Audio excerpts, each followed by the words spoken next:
Selamat pagi para sahabat nadi yang terberkati, kasih dan rahmat Tuhan melimpah bagi kita sekalian pada hari Minggu 15 Februari 2026.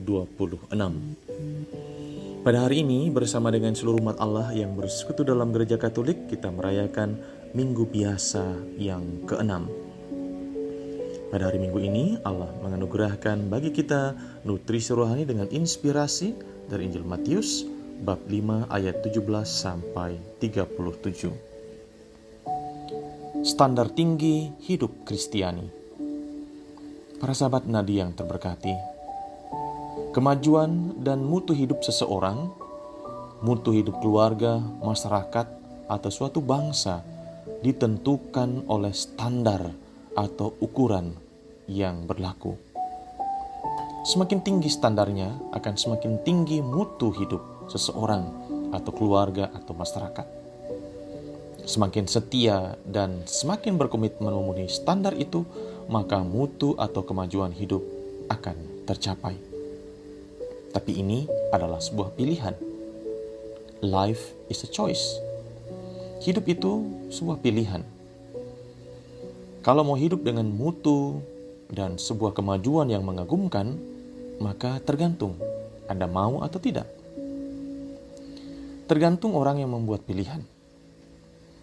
Penulis Kitab Putra Sirak menegaskan dalam bacaan pertama hari ini, asal sungguh mau, engkau dapat menepati hukum dan berlaku setia pun dapat kau pilih. Pilihan ditentukan oleh kemauan yang didasari kesadaran dan kehendak bebas seseorang. Di mana ada kemauan, di situ ada jalan. Where there is will, there is way. Di mana ada jalan, terbuka kemajuan, termasuk hidup kita semakin maju, semakin bermutu sebagai orang Kristiani. Para sahabat nadi yang terberkati, kita telah dipilih oleh Tuhan Yesus dan kita sendiri memilih untuk menjadi murid-muridnya sejak kita menerima sakramen baptis. Maka hari ini Tuhan Yesus memberikan standar yang tinggi untuk hidup para muridnya, termasuk kita semua yang hidup di era digital ini. Apakah kita mau mencapai mutu dan kemajuan hidup sebagai orang Kristiani?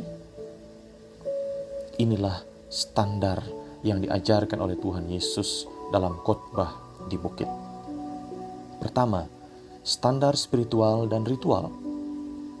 Hidup dan praktek keagamaan kita mesti melampaui hidup dan praktek keagamaan ahli Taurat dan orang Farisi yang legalistik dan munafik. Kalau kita mau masuk kerajaan surga, maka kita sebagai orang Kristiani mesti melakukan kegiatan rohani dan ritual bukan untuk pamer kesalehan atau sekedar melaksanakan kewajiban keagamaan, tapi didorong oleh iman dan kasih akan Allah. Kedua, standar perilaku. Jadilah orang sabar, sehingga tidak mudah meluapkan amarah atau kemarahan kepada orang lain, apalagi tanpa alasan yang jelas. Ketiga, standar moral. Hargai setiap orang sebagai pribadi yang bermartabat dan mulia, sehingga kita tidak memandang orang lain sebagai objek pemuas kebutuhan biologis atau psikologis kita, semata didorong oleh nafsu insani. Keempat, standar integritas. Berani berkata jujur dengan mengatakan iya atau tidak pada sebuah pilihan atau keputusan, sehingga tertutup celah bagi sejahat yang mau menodai hati nurani kita. Para sahabat nanti yang terberkati, apakah kita siap memenuhi standar hidup Kristiani ini? Inilah kesempatan bagi kita semua sebagai pengikut Kristus, sebagai orang-orang Kristiani, untuk menguji dan memurnikan motivasi sebagai pengikut Yesus Kristus, serta menyuburkan kasih kita kepada Tuhan dan sesama. Hidup Kristiani adalah hidup dengan standar tinggi untuk menghadirkan hidup yang terberkati di dunia ini dan menjadikan hidup kita sebagai berkat bagi sesama dan alam semesta ini. Selamat hari Minggu. Salam nadi kasih dan berkat Tuhan melimpah bagi para sahabat sekalian.